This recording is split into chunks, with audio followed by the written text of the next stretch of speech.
everybody, I'm back. I'm trying to stay committed to this once a week garden tour videos, plus all of our other videos showing you guys the process of what we're doing here on the homestead.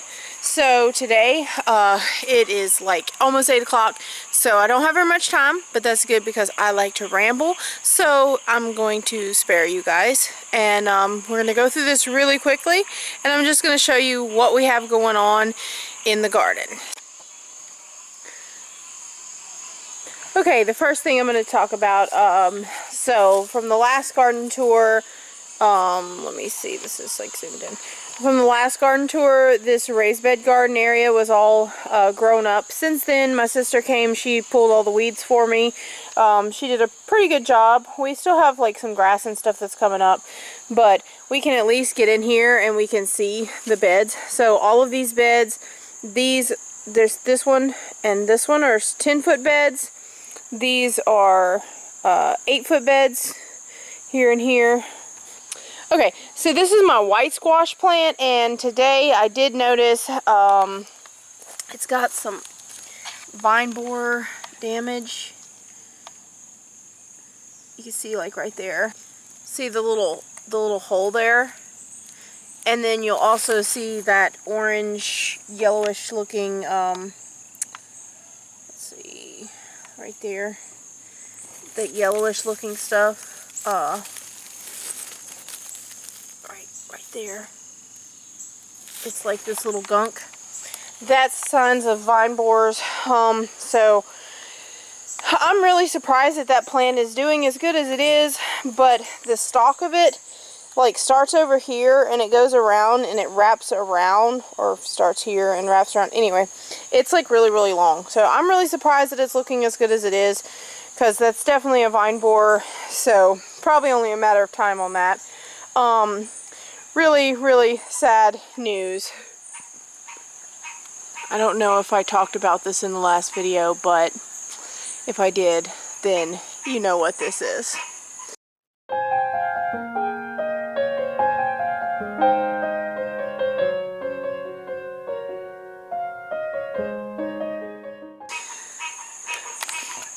It's really sad. It's my cucamelon. So, like, if anyone knows what this is, please let me know. But literally, well, you can't hear it probably because of the frogs, but literally, like, it was perfect yesterday, and then today I come out and all of the leaves are just like completely dry and crackly. Not sure what happened there. So all of these beds are empty as of right now, and then I started laying the mulch. I'm gonna need like another 15 bags of mulch probably to cover this area to keep the weeds from getting in there. These beds are empty as of right now. What I'm gonna do, I'm gonna raise the level of these by adding some more rabbit manure, and I'm going to plant a lot of my fall crops, different brassicas and greens and things like that. May or may not take these cherry tomatoes out. I'm actually, like, they look okay, aside from where they're kind of self-pruning.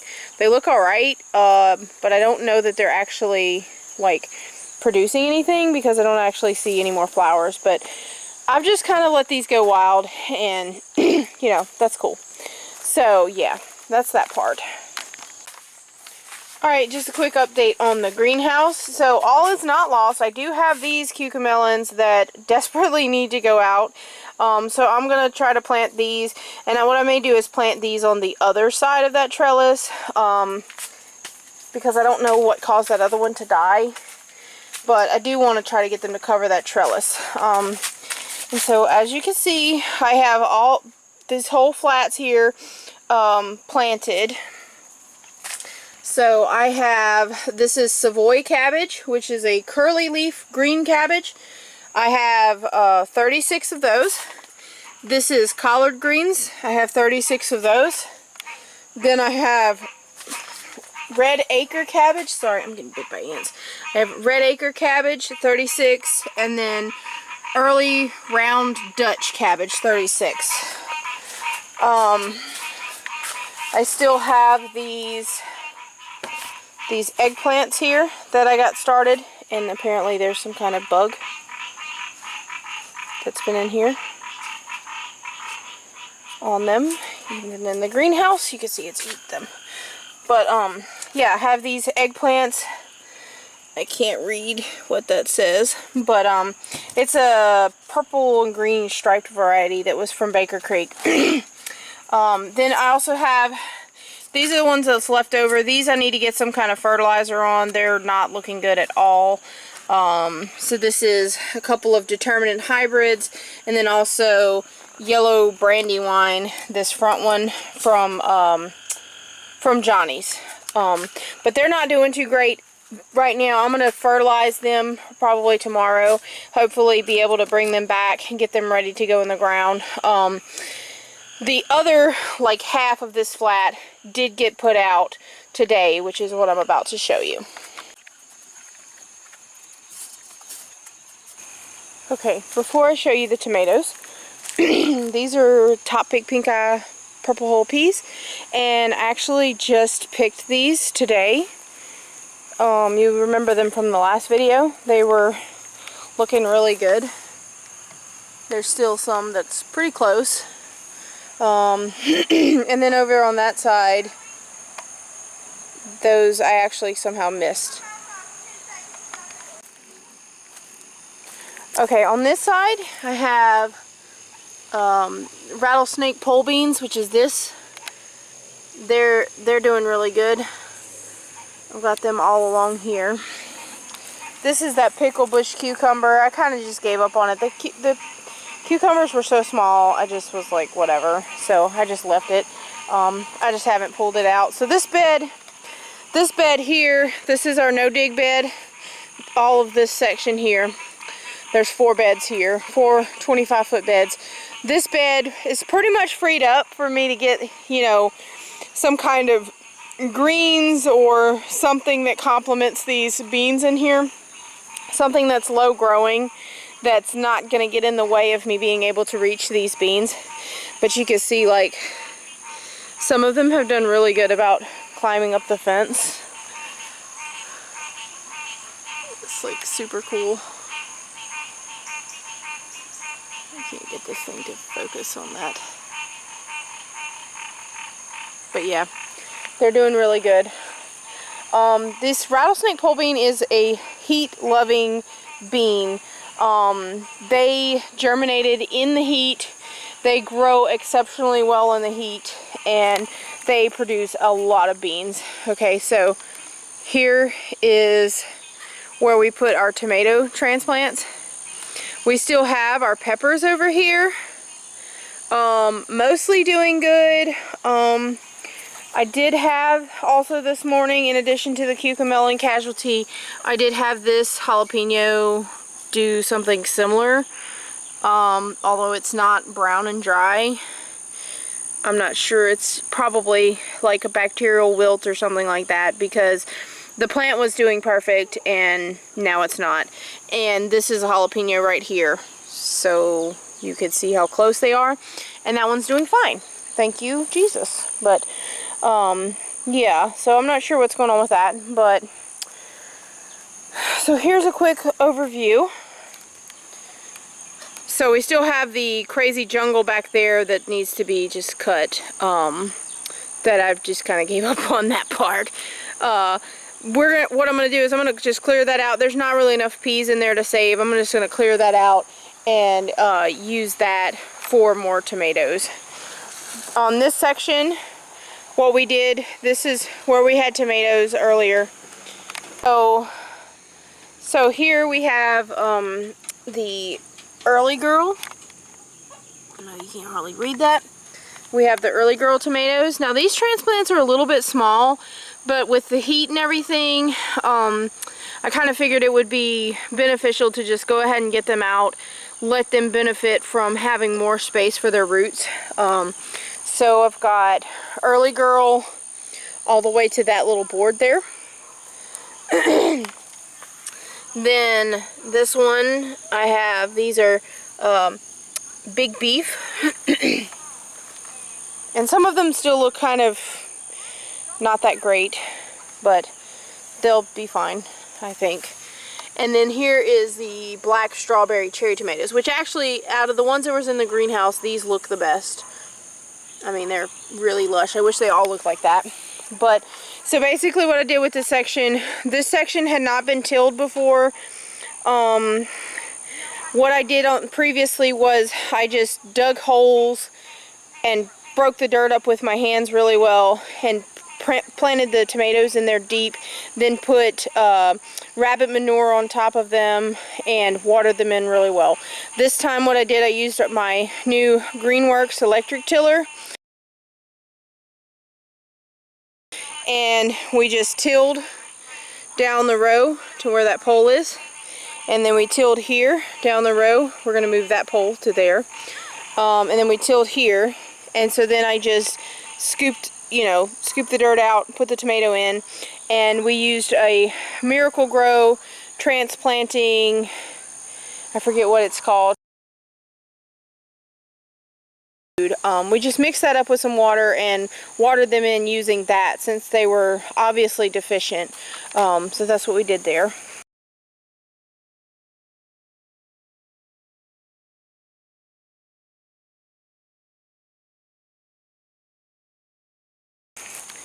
And then the only thing in this whole section of the jungle that we're keeping is this watermelon, which is putting on like so many flowers. But I did have a bunch of small fruit that fell off, and I still have not used the calcium on there, which I might regret, but I just haven't had time to do it. And then here's an update on our little watermelon. It's still, it's still pretty small. And still kind of like pick it up with one hand. It probably needs to get to about twice that size. So I'm hoping that it makes it. And then we also did have some peas that climbed up the fence. I think the next time with these kind of peas, I'm just going to literally just put them on the fence and then plant something else in the field section. So let me go give you an update on the big field. Okay, here's an update of the big field. You can see it looks lovely where we cultivated in between the rows, and then we moved the sprinklers, and then my dad cultivated. He was here this weekend, so he cultivated this row, so that's why it looks a little bit different than these other ones. But you can see we have some really nice yellow. This is yellow early prolific straight neck squash. These are doing really well so far.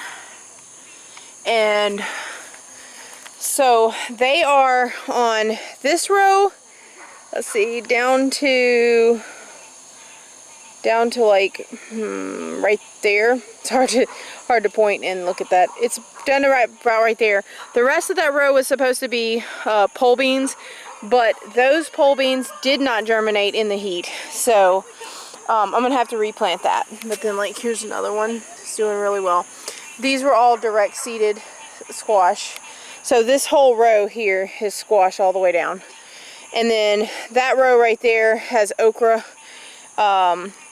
It's not like super duper thick, but it should produce quite a bit of okra. And that's a Clemson spineless okra. And then here's peas. These are the top pick pink eye purple hull peas. Okay, and then what we did here was we had the sprinklers in the middle of, like in the middle here of this row. And then my dad was like, well, why don't you just put them, like instead of in between two rows, put them in the middle of the row, like where in line with the plants. And then that way you could still cultivate like this row and this row. And effectively what that also does is somewhat cultivate this row by doing so. And I was like, well, why didn't I think of that? So that's what we did. So now we're able to cultivate more of these peas. I'm still planning for next year to probably do the row where the sprinklers are, probably turn into like a hedgerow, just because I think it will be cool and beautiful. But this is going to work for now. So we have a really, really good stand of peas coming up. And since we cultivated them, they have grown probably 3 or 4 inches, I would say, maybe more. Like, that row is super thick. This one's a little skimpy. It's like a whole spot, like, missed right there. Okay, and then on this side, this is the side, like, you can even see there's still, like, water, like, right there. There's still water standing. This is where I came out and I did my transplanted squash and zucchinis and cucumbers, and I just broke my little stick. This is my Ford hook zucchini right here. I'm trying to push that back in the ground. So I've got a couple of those. This one's doing pretty good. A few of those. I think these are still Ford hook zucchini. Yeah, and then I don't know what that is, but it's not doing great. But yeah, like I said, there's like a whole wet spot there, and this is extremely slick. Oh my gosh. It's so wet. So yeah, I didn't plant anything in this section because it was so wet and so soupy. This is a cucumber. You can see the runner right there. I'm hoping that's my Kish White. I have no idea where my little stick that said what it was went off to. But based on the fact that it has a runner, I know this is a cucumber. And I'm pretty sure I planted the Kish Whites on this side. And then the other variety, straight 8s on that one. So I'm thinking that's a Kish White. I hope so. I need to get some more seeds for that, because I really like those. And it's the only one. Oh God, please don't let something happen to it. Okay, and then these are going to be yellow squash. This is doing good. That one's doing good. That one's doing good. That one's doing good. They're getting a little bit of splash up on them, just because I haven't had time to mulch them. And then I'm not going to go over there, but that's the other cucumber. That's the straight 8 cucumber, and it looks pretty good actually. So I think I'm actually going to go out that way because it's going to be easier. But yeah, so this is the big garden, and then on the other side I'm going to go over there and show you. I'm going to get that part ready to actually take on my cabbage transplants. Okay, here's an overview of this one. So this field was bush hogged at the same time as that one was, but we we didn't disc it. Well, we disc it once, and we didn't disc it again. So this just shows you how much stuff grows in the summertime. I mean, this stuff is like to my knee. There's a lot of morning glory in there, a lot of grass, different things. But, you know, as they say, Mother Nature is modest. She likes to be covered. So what I'm going to do here is probably, I really don't want to hook up the bush hog, but I may have to bush hog this again, disc it. I don't have the tiller to till, because over there we disced and then we tilled to get it really nice and soft. Over here I'm going to disc it, and then I'm going to put the row maker on, and I'm going to back up to the fence as far as I can, and then pull my rows out this way. And then so whenever I work it, I'll have to do the same thing. I'll back in, and then I'll cultivate like this. But basically, we don't have enough room over here to put the rest of those transplants in, so I'm going to have to use this space. And over there you can see my beehives, well, some of them. And then the rest of them are back there under the cedar tree. But yeah, excuse me. I'm going to get that section ready to take on my brassica transplants. And also probably I will plant like some mustards and turnips on that side as well. So that's going to be for my late fall / winter garden that I'm going to need space for. So